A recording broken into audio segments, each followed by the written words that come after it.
Meet పెట్టడానికి reason ఏంటంటే మనకి మహబూబ్నగర్లో లాస్ట్ ఇయర్ అంటే ఎవ్రీ ఇయర్ మేము July world hepatitis day celebrate చేస్తున్నాం. వరల్డ్ హెపటైటిస్ అని మనకి ప్రపంచం మొత్తం హెపటైటిస్ గురించి, ఎస్పెషల్ హెపటైటిస్ బి గురించి అవేర్నెస్ అనేది ఎవ్రీ ఇయర్ మేము ఫ్రీ వ్యాక్సిన్ వచ్చిన అందరికి లేదా ఫ్రీగా బ్లడ్ టెస్టులు చేయించి హెపటైటిస్ బి డిటెక్ట్ ఉన్న వాళ్ళకి కౌన్సిలింగ్ చేయడం జరుగుతుంది. హెపటైటిస్ బి లేకుండా ఉన్న వాళ్ళకి వ్యాక్సినేషన్ ఇవ్వడం జరుగుతుంది. అట్లా ఎవ్రీ ఇయర్ చేస్తున్నాము.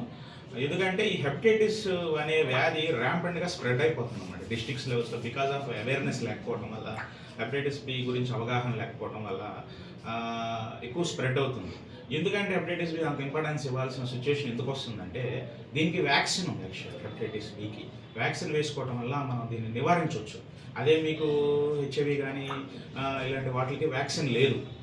సో అందుకని ఈ అవేర్నెస్ అనేది పబ్లిక్ మనం క్రియేట్ చేసి పబ్లిక్ మనం కానీ చెప్పగలిగితే సో వాళ్ళకి అవగాహన వచ్చే అవకాశాలు ఉన్నాయి. సో అందుకని ఈ ఫ్రీక్వెంట్గా ఈ ప్రెస్ మీట్స్ పెట్టి అసలు హెపటైటిస్ అంటే ఏంటి, హెపటైటిస్ బి అంటే ఏంటి, అది ఏంటి, పాజిటివ్ వస్తే ఏం చేయాలి, నెగిటివ్ వస్తే ఏం చేయాలి, ల్యాబ్స్లో ఎట్లా టెస్టులు చేయించుకోవాలి, ఎవరిని కన్సల్ట్ అవ్వాలి ఏందనేది ఒక చిన్న అవేర్నెస్ లాగా నేను అనుకొని ఈ కార్యక్రమం చేయడం జరుగుతుంది అనమాట. హెపటైటిస్ అంటే ఏంటంటే అది లివర్కి వచ్చే ఇన్ఫెక్షన్. ఇప్పుడు మనకి కాళ్ళకి వస్తే సెల్యులైటిస్ అంటాం, అలానే పేగులకు వస్తే కోలైటిస్ అంటాం, అట్లానే మన స్టమక్ వస్తే గ్యాస్ట్రైటిస్, అట్లానే లివర్కి వస్తే హెపటైటిస్ అంటాం. ఈ హెపటైటిస్ అనేది ఎలాగైనా రావచ్చు. ఆల్కహాల్ మందు తాగితే కూడా హెపటైటిస్ వస్తుంది, దాని ఆల్కహాలిక్ హెపటైటిస్ అంటాం. ఇన్ఫెక్షన్స్ ద్వారా వస్తుంది, వైరస్ ద్వారా, దాన్ని వైరల్ హెపటైటిస్ అంటాం. అలానే మందుల ద్వారా కొన్ని చెట్ల మందులు, కొన్ని పురుగుల మందులు, ఆకుల మందులు తినటం వల్ల వచ్చే హెపటైటిస్ ఉంటుంది, అది డ్రగ్ ఇండ్యూస్డ్ హెపటైటిస్ అంటాం. అట్లా హెపటైటిస్ అనేది పలు రకాలు. సో అట్లానే ఈ వైరస్ నుంచి వచ్చే హెపటైటిస్ కూడా రకాలు ఉంటాయి. వైరస్ ఏ, బి, సి, డి, ఈ అని వైరస్లు ఉంటాయి అన్నమాట. ఈ వైరస్ల ద్వారా కూడా మనకు హెపటైటిస్ వస్తుంది. ఈ వైరస్లు అన్నింటిలోకెల్లా బి వైరస్, సి వైరస్ అనేది చాలా ఇంపార్టెంట్. ఎందుకంటే ఏ వైరస్, ఈ వైరస్, మిగతా వైరస్లు బాడీలోకి వచ్చినా దాని అంతటికి అదే వెళ్ళిపోతాయి. దానికి స్పెషల్గా మనం భయపడాల్సిన అవసరం లేదు. అది మోస్ట్లీ 80% కేసెస్ ఆ ఇన్ఫెక్షన్ తగ్గిపోతుంది. అంటే ఫ్యూచర్లో స్ప్రెడ్ అవ్వదు, బాడీని అంతగా డ్యామేజ్ చేయదు. కానీ బి వైరస్, సి వైరస్ అనేది మాత్రం మనం చాలా జాగ్రత్తగా చూసుకోవాలి. ఆ బి వైరస్, సి వైరస్ వస్తే అదేమవుతుందంటే బాడీలో నుంచి స్ప్రెడ్ అయ్యి వాటిలో కొంత పర్సంటేజ్ ఆఫ్ వైరస్ ఏమవుతుందంటే లాంగ్ స్టాండింగ్ అయిపోతుంది బాడీలో. అంటే అది ఎన్ని సంవత్సరాలైనా వైరస్ ఒంట్లో నుంచి పోదు. సో అందుకని బి వైరస్, సి వైరస్ అనేది కొద్దిగా ఇంపార్టెంట్, అదొకటి.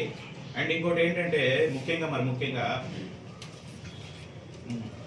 ఈ బి వైరస్, సి వైరస్ సోకిన వాళ్ళు ద్వారా అది ఎందుకు అంత ఇంపార్టెన్స్ అంటే ఈ వైరస్ అనేది ఒక మనిషి నుంచి ఒక మనిషికి వెళ్ళే అవకాశాలు చాలా ఎక్కువ. ఎలా వెళ్తుంది ఏంటి అనే దానికి చాలా రకాల రూట్స్ ఉన్నాయి. ఒకటి ఏంటంటే సెక్షువల్గా వెళ్తుంది. హెపటైటిస్ వైరస్ ఉన్న ఒక వ్యక్తిని ఇంకో వ్యక్తి కలిస్తే ఆ వైరస్ అనేది స్ప్రెడ్ అవుతుంది, అదొకటి.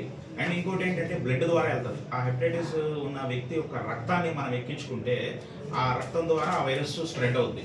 ఒకటి రక్తం ద్వారా, ఒకటి సెక్షువల్గా వెళ్తుంది. ఇంకోటి ఏంటంటే తల్లి నుంచి బిడ్డకు కూడా వెళ్తుంది ఆ వైరస్, పేరెంటల్ రూట్ అంటారు, అలా వెళ్తుంది.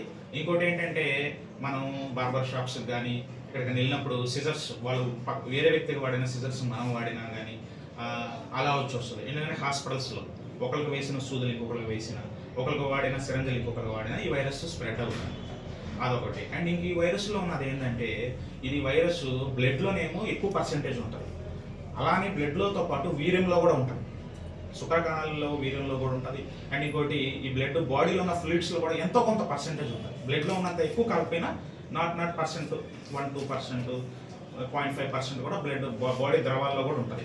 సో అందుకని ఈ వైరస్ సోకిన మీద ఎవరికైనా వ్యక్తి ఉంటే ఆ వ్యక్తికి మనం ఏం చెప్తామంటే భార్యని కలవద్దను, లేదంటే సెక్షువల్గా ఏమైనా కలవాలనుకున్నా కూడా బ్యారియర్ మెథడ్స్ యూజ్ చేసి కలవమని మనం సలహాలు ఇస్తూ ఉంటాం, అదొకటి. తల్లికి అయితేనేమో బిడ్డకు రాకుండా ముందుగానే బిడ్డకు వ్యాక్సిన్ ఇస్తాం. టీకా ద్వారా తల్లి నుంచి బిడ్డకు రాకుండా మనం నివారించవచ్చు ఈ వైరస్ని.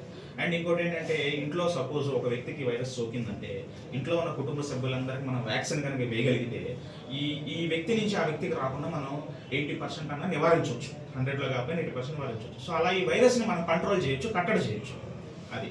సో ఈ వైరస్కి ఎట్లా అంటే ఈ వైరస్ కోసం బాడీలో ఎలా ఉంది ఏంది అని తెలుసుకునేకి బ్లడ్ టెస్ట్లు ఉంటాయి అన్నమాట. సో ఈ హెపటైటిస్ బి అనేది డిటెక్ట్ చేయాలంటే ఆ వైరస్ హెపటైటిస్ SAG ఒక టెస్ట్ అనమాట.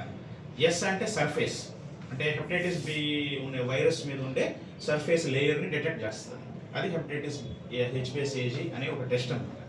అది ఈ వైరస్కి లేయర్లు ఉంటాయి, మనకి బట్టలు వేసుకున్నట్టు ఈ వైరస్కి లోపల వైరస్ ఏమో ఒకటి ఉంటుంది, ఆ వైరస్ చుట్టూరు రెండు మూడు వలయాలు ఉంటాయి. ఆ ఒక వలయం పేరేమో HBsAg, ఒక వలయం పేరేమో ఈ యాంటిజెన్ HBeAg, రెండు లేయర్లు. మూడో మధ్యలో లోపల అన్నిటికన్నా లోపల ఉండేది వైరస్. అది ఏం చేస్తుంది అంటే దానిపైన వలయాలను ఏర్పరచుకుంటుంది. సో ఇక్కడ ఏం చేస్తాం అంటే బ్లడ్ టెస్టులు మనం ఈ HBsAg అంటే పై వలయానికి ఒక టెస్టు, అందరిలో వలయానికి ఒక టెస్టు, వైరస్కి ఒక టెస్ట్, అంటే రకరకాలు ఉంటాయి. కాకపోతే ఇవన్నీ ఎక్స్పెన్సివ్, ఈ టెస్టులన్నీ ఎక్స్పెన్సివ్ కాబట్టి ఈ సైన్స్ టెక్నాలజీ లిబరల్ స్పెషలిస్టులు అందరూ ఏం చేశారంటే ఇంత ఎక్స్పెన్సివ్ టెస్ట్ ఒక పేషెంట్కి చేసుకుంటే ఫైనాన్షియల్గా బర్డన్ అని చెప్పేసి బేసిక్ టెస్ట్ HBsAg అనేది కనిపెట్టింది ఒక టెస్ట్ అనమాట. అదేంటంటే ఫైనాన్షియల్గా కానీ పేషెంట్కి అవైలబుల్ ఉండే టెస్ట్, కాస్ట్ ఎఫెక్టివ్ టెస్ట్ అనమాట. ఆ టెస్ట్లో కానీ మనకి డిటెక్ట్ చేస్తే ఆ వైరస్ అనేది మనకి తెలుస్తుంది బాడీలో ఉందా లేదా అనేది. అది ఒక బేసిక్ కార్డ్ టెస్ట్ అనమాట. దానికి కూడా లిమిటేషన్స్ ఉంటాయి. సో ఆ టెస్ట్ ఏంటంటే ఉన్న వాటిల్లో కాస్ట్ ఎఫెక్టివ్, పబ్లిక్కి ఈజీగా అవైలబిలిటీ అనేది సింపుల్ టెస్ట్ అన్నమాట. ఇలా క్లిక్ చేసి ఆ బ్లడ్ తీసి కార్డు మీద వేస్తాం అనేది ఒక టెస్ట్. సో అలానే ఆ టెస్ట్ అదొకటే కొలమానకం కాదు, అలాంటి టెస్టులు ఈ యాంటీజెన్ కూడా ఇంకోటి ఉంటుంది. ఇప్పుడు మీకు చెప్పాను కదా, ఎన్ని లేయర్లు ఉంటే అన్ని రకాల టెస్టులు ఉంటాయి. ఆ తర్వాత వైరస్ కూడా ఉంటుంది, డిటెక్టబుల్ వైరస్, అంటే లోపల నుంచి ఆ వైరస్ తీసి లోడ్ పంపిస్తాం అన్నమాట, వైరల్ లోడ్ అంటాం. అలా ఒక టెస్ట్ అనమాట. సో అందరికి అన్ని టెస్టులు చేయాల్సిన అవసరం లా, హెపటైటిస్ వైరస్ ఉందని చెప్పి నీకు. సో దీనికి ఏంటంటే పేషెంట్ యొక్క పరిస్థితి బట్టి టెస్టులు మనం చేస్తాం. ఫస్ట్ ఒక పేషెంట్ వస్తాడు, పేషెంట్ వచ్చి వేరే సమస్యలు, జనరల్గా హెపటైటిస్ వచ్చే ఇన్ఫెక్షన్లో 100 మందికి వస్తే 80 మంది వరకు 90 మంది వరకు ఏ జబ్బు కనిపించదు. వాడు నార్మల్గా హెల్దీగానే తిరుగుతూ ఉంటాడు, నార్మల్గా మనతో పాటే ఉంటాడు. ఓన్లీ ఒక 10% వరకే వాళ్ళకి జాండీస్ కానీ కడుపు నొప్పి కానీ ఇంకోటి సమస్యలు జ్వరంగానే రావడం జరుగుతుంది. సో 80 మంది టెస్టులు ఎప్పుడు డిటెక్ట్ అవుతాయి అంటే వాళ్ళు జనరల్ చెకప్లకు వెళ్తూ ఉంటారు. ఇప్పుడు మనం హెల్త్ చెకప్స్ ఎవ్రీ 3 మంత్స్కి ఒకసారి 6 మంత్స్కి ఒకసారి బ్లడ్ టెస్టులు చేయించుకుంటూ ఉంటాం కదా, ఆ టైంలో వాళ్ళకి డిటెక్ట్ అవుద్ది. డిటెక్ట్ అవ్వాలి, అరే హెపటైటిస్ బి వచ్చింది జబ్బు అనేసి డాక్టర్ని కన్సల్ట్ అవుతారనమాట. సో జనరల్గా హెపటైటిస్ అనేది ఫేజెస్లో ఉంటారు. ఎక్యూట్ హెపటైటిస్ అంటే ఫస్ట్ వైరస్ ఒంట్లో రాగానే మన బాడీలో ఇమ్యూన్ సిస్టమ్ ఉంటుంది. ఇప్పుడు మనకి బాడీలో రోగనిరోధక శక్తి అంటారు కదా, దాని ఇమ్యూన్ సిస్టమ్ అంటారు. ఈ వైరస్ ఒంట్లోకి రాగానే ఈ ఇమ్యూన్ సిస్టమ్ ఏం చేస్తుంది అంటే వైరస్ని నాశనం చేసేస్తుంది, చంపేస్తుంది. ఫస్ట్ లేయర్లన్నింటినీ తినేస్తుంది, లేయర్ల తర్వాత రెండో లేయర్ తినేస్తుంది, ఆ తర్వాత లాస్ట్గా వైరస్ని నాశనం చేస్తుంది. ఈ ప్రక్రియ అంతా జరిగినకి మన బాడీ సిస్టమ్కి 6 months టైం పడుతుంది. మినిమం 6 monthsలో ఈ వైరస్ని ఏం చేస్తుంది, మొత్తాన్ని నెట్టేస్తుంది. నెట్టేసిన తర్వాత ఫస్ట్ పాజిటివ్ వచ్చిన అతనికి వైరస్ ఏమవుతుందంటే 6 నెలలు వెళ్ళిపోతుంది, క్రమంగా అది నెగిటివ్ అయిపోతుంది. ఓకే, అది 100లో 80-90% అలా జరుగుద్ది. వాళ్ళకేమి ట్రీట్మెంట్ అవసరంలా, వాళ్ళకి జరుగుద్ది. వాళ్ళకి వైరస్ 80% 90% చెప్పాను కదా, ఒక 10% వైరస్ మిగిలిపోతుంది. ఆ వైరస్ ఏమవుతుందంటే దృఢంగా తయారయ్యింది, మన రోగ నిరోధక శక్తిని బీట్ చేస్తుంది. ఆ వైరస్ పవర్ఫుల్ అవుద్ది. ఆ వైరస్సే వాళ్ళకి ట్రావెల్ అవుతూ ఉంటుంది.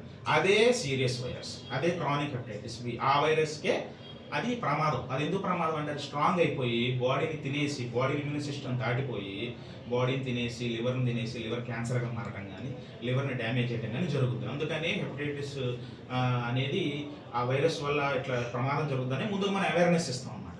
సో ఈ అక్యూట్ హెపటైటిస్ అంటే ఈ ఫస్ట్ 6 months ఫేజ్ ఉంటుంది చూసారా, ఈ ఫేజ్లో ఏమవుతుందంటే ఈ వైరస్ని క్రమంగా తినేయటం వల్ల ఫస్ట్ వాడికి పాజిటివ్ చూపిస్తుంది. ఎందుకంటే వైరస్ వస్తుంది కాదు బాడీలోకి, వచ్చిన తర్వాత వాడి ఇమ్యూన్ సిస్టమ్ స్ట్రాంగ్గా ఉందనుకోండి, ఆ వైరస్ ఏమవుతుంది క్రమంగా నెగిటివ్గా మారుతుంది. నెగిటివ్గా మారిందంటే కంప్లీట్గా పోతున్నట్టు కాదు, పై లేయర్లన్నీ పోతాయి, లోపల వైరస్ ఉంటుంది కదా, ఆ వైరస్ అలానే ఉండిపోయింది. సో అందుకని ఏం చేస్తామంటే ఇలాంటి వాళ్ళకి క్రమంగా 6 months తర్వాత మళ్ళీ టెస్ట్ చేస్తాం. ఆ వైరస్ టెస్ట్ చేసి మళ్ళీ ఏం చేస్తాం, వైరస్ చెక్ చేస్తాం. ES antigen gene surface HBsAg అనేది వైరస్ చచ్చిపోయినట్టు లెక్క కాదు, వైరస్ బాడీలో ఉండొచ్చు.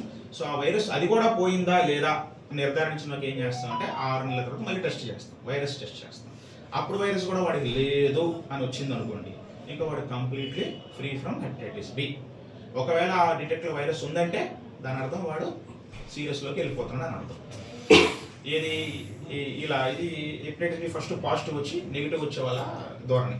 అలాగే ఫస్ట్ టైం నెగిటివ్ వచ్చింది అనుకో, అసలు వాడికి సమస్య లేదు, వైరస్ లేనట్టే, నో ప్రాబ్లం. అలాగే ఫస్ట్ టైం పాజిటివ్ వచ్చింది అనుకో, పాజిటివ్ వచ్చినప్పుడు మనం ఏం చేస్తాం, నెక్స్ట్ ఏం చేస్తాం, ఫాలోఅప్ చేస్తాం. ఫస్ట్ 6 monthsలో ఒరే నాన్న హెపటైటిస్ బి వైరల్ లోడ్ చేయించుకోవడానికి పంపిస్తాం. నెక్స్ట్ టెస్ట్కి వెళ్తాం అనమాట. ఫస్ట్ స్టేజ్ పాజిటివ్ వచ్చింది, పాజిటివ్ తర్వాత ఎంత వైరస్ ఉంది బాడీలో అనేది మనం కనిపెడతాం. So hepatitis B viral load చేయిస్తాం. ఒకవేళ వైరల్ లోడ్ ఎక్కువ వస్తుందంటే మందులు స్టార్ట్ చేసి 6 months వరకు వెయిట్ చేస్తాం. వైరస్ అంతా అంటే ఇమ్యూనిటీ సిస్టమ్కి మనం మందులతో సపోర్ట్ చేస్తాం. సపోర్ట్ చేస్తే వైరస్ అంతా ఒంట్లోంచి పోయిందనుకో 6 నెలల తర్వాత, 6 నెలల తర్వాత వాడికి పాజిటివ్ నెగిటివ్ వచ్చే అవకాశాలు ఉంటాయి. సో నెగిటివ్ వచ్చిన తర్వాత ఇంకా కంప్లీట్ ట్రీట్మెంట్ క్లోజ్ చేసేసి ఇంటికి పంపిస్తాం. ఇన్ కేసు వాడికి నెగిటివ్ రాకుండా అలానే పాజిటివ్గా కంప్లీట్గా కంటిన్యూ అయిపోయింది అనుకోండి, అప్పుడు మనం ఏం చేస్తామంటే డోసులు పెంచి వాడు వైరల్ లోడ్ కట్టడి చేసి ఫర్దర్గా వెళ్లకుండా మనం కాపాడే ప్రయత్నాలు చేస్తాం. సో ఈ మార్గమధ్యలో ఏమవుతుందంటే ఈ పేషెంట్స్కి ఫస్ట్ టైం మేము హెపటైటిస్ బి ఇక్కడ చేయించుకున్న తర్వాత సార్ పాజిటివ్ వచ్చింది అని అంటారు. తర్వాత 2 రోజులు 3 రోజులు గ్యాప్ తర్వాతనో లేదంటే వారం తర్వాతనో మళ్ళీ వాడికి అనుమానం హెపటైటిస్ బి అనేది, ఎందుకంటే అవేర్నెస్ లేకపోవడం వల్ల పేషెంట్స్ భయం ఉంటుంది. ఎందుకంటే హెపటైటిస్ బి అనేది ఎలా స్ప్రెడ్ అవుతుంది చెప్పాను కదా, బ్లడ్ ద్వారా సెక్షువల్గా ఇలాంటివన్నీ స్ప్రెడ్ అవుతాయి. సో పేషెంట్కి ఏంటంటే అరే నాకు ఈ వైరస్ వచ్చింది, నేను ఎక్కడా బ్లడ్ ఇవ్వలేదు, ఎక్కడ డొనేట్ చేయలేదు, నాకు ఎందుకు వచ్చింది అనేది ఒక అనుమానాలు ఉంటాయి పేషెంట్స్. సో దానివల్ల వాళ్ళు ఏంటంటే ఫాలోఅప్ చేస్తుంటారు. ఫాలోఅప్లో ఏమవుతుందంటే ఈ 6 months పీరియడ్లో వాళ్ళ ఇమ్యూనిటీ మంచిగా ఉందనుకోండి, పాజిటివ్ ఏమైపోద్ది, ఆబ్వియస్గా నెగిటివ్ అయిపోతుంది. సో వాళ్ళకి ఒక డౌట్ అరైజ్ అవుతుంది, అరే ఫస్ట్ పాజిటివ్ వచ్చింది ఇప్పుడు నెగిటివ్ వచ్చింది ఏంటి అనేది ఒక కన్ఫ్యూజన్. సో అందుకనే మేము ఏం చేస్తామంటే ప్రతి పేషెంట్కి హెపటైటిస్ బి మా దగ్గరికి వస్తే పాజిటివ్ అని వాళ్ళకి మేము చేయించే టెస్ట్ ఏంటంటే ఇమీడియట్గా వైరల్ లోడ్ ఇది ఇట్లుంటుంది అనమాట. ఇది వైరల్ లోడ్ అంట అనమాట పాజిటివ్ది. ఇది చేస్తాం హెపటైటిస్ బి వైరల్ లోడ్ అని. దాంట్లో మనకి వైరస్ పర్సెంటేజ్ వస్తుంది. అప్పుడు ఏమవుతుందంటే సో పై లేయర్లు పోయినాయి, లోపల వైరస్ అలానే ఉంది. సో ఇది ఇంకో లేయర్ హెపటైటిస్ ఈ యాంటిజెన్ అంటాం. ఇది ఎస్ కాకుండా ఈ ఉంటుంది చూడండి దాని మీద. ఇది క్రానిక్ హెపటైటిస్ ఈ పేషెంట్స్ నెగిటివ్ వచ్చిందంటే మీరు భయపడాల్సిన అవసరం లేదు. దాని అర్థం మీ బాడీలో నెగిటివ్ ఉన్నట్టే. కానీ ఫస్ట్ టెస్ట్లో నెగిటివ్ వచ్చి కాలక్రమేణా మీరు ఫస్ట్ టెస్ట్లో పాజిటివ్ వచ్చి కాలక్రమేణలో నెగిటివ్ వస్తుందంటే మాత్రం అది కొలమానం కాదు. మీరు కన్సల్ట్ అయ్యే డాక్టర్ని వైరస్ లోడ్ చెక్ చేయించుకోవాలి, ఈ యాంటిజెన్ చెక్ చేయించుకోవాలి. చెక్ చేయించుకున్న తర్వాత ఆ వైరల్ లోడ్ ఈ యాంటిజెన్ చెక్ చేసి దానిలో కూడా నెగిటివ్ వచ్చిందంటే మీకు నెగిటివ్ అన్నట్టు అర్థం, నెగిటివ్కి వెళ్ళిపోతున్నారు. దానిలో కానీ పాజిటివ్ వచ్చిందంటే మాత్రం మీరు మళ్ళీ డాక్టర్ని సంప్రదించి ఒక 6 నెలల వరకు ఫాలోఅప్ చేసుకొని మళ్ళీ 6 నెలలకు మళ్ళీ చేయించుకోవాలి. అప్పుడు కూడా నెగిటివ్ వచ్చిందంటే మాత్రం కంప్లీట్లీ వైరల్ ఫ్రీ. సార్ ఇప్పుడు ఈ వైరల్ లోడ్ టెస్ట్ అనేది అంటే లివర్లోకి వెళ్ళి ఏదైనా సిరం తీస్తారా లేకపోతే బ్లడ్ తీస్తారా? వైరస్ లోడ్ అనేది ఎట్లా ఉందంటే ఇప్పుడు మనం బ్లడ్ తీసుకొని శాంపుల్ మనకి నార్మల్గా సర్ఫేస్ అనే దానికి చిన్న ఒక డ్రాప్ తీసుకొని దాన్ని ఒక కార్డులో వేస్తారు. వేయంగానే అది detect cost effective test. Viral లోడ్కి ఏం చేస్తారంటే స్ప్లిట్ చేయకుండా బ్లడ్ తీసుకుంటాం. బ్లడ్ తీసుకొని దాన్ని క్వాంటిటేటివ్ PCR అనాలిసిస్ అంటారు. ఒక మిషన్ ఉంటుంది దానిలో పెట్టి 1 week దానిలో పెట్టి వైరస్ని గ్రోత్ చేస్తారు. ఆ వైరస్ ఏమవుతుంది, పెరుగుతుంది, పెరిగి మనకి డిటెక్ట్ అవుతుంది ఎంత పర్సెంటేజ్. అది HbA1c, అది మినిమం 10 days పడుతుంది టెస్ట్ చేయడానికి. అది అందరికీ చేయము, అదే చెప్పాను కదా, పాజిటివ్ వచ్చిన వాళ్ళందరినీ వస్తే వాళ్ళకి నేను ఆ వైరల్ లోడ్ పంపిస్తాను. అది రిపోర్ట్ అనేది మనకు 1 week దానిలో బట్టి చూసి దానిలో పర్సెంటేజ్ పేషెంట్ చూపించింది చూసారా, ఇలా పర్సెంటేజ్ ఉన్నాయి కానీ ఇమీడియట్గా నేను ఏం చేస్తాను, ట్రీట్మెంట్ స్టార్ట్ చేసి వాడి రోగ నిరోధక శక్తి నేను కొద్దిగా సపోర్ట్ ఇస్తాను. సో 6 months కాగానే వైరల్ లోడ్ తగ్గిపోతే హీఈస్ ఫ్రీ అన్నట్టు. ఒకవేళ వైరల్ లోడ్ తగ్గకపోతే ఇంకా మనం ట్రీట్మెంట్ కంటిన్యూ చేసి ఫర్దర్గా కంటిన్యూ చేస్తాం.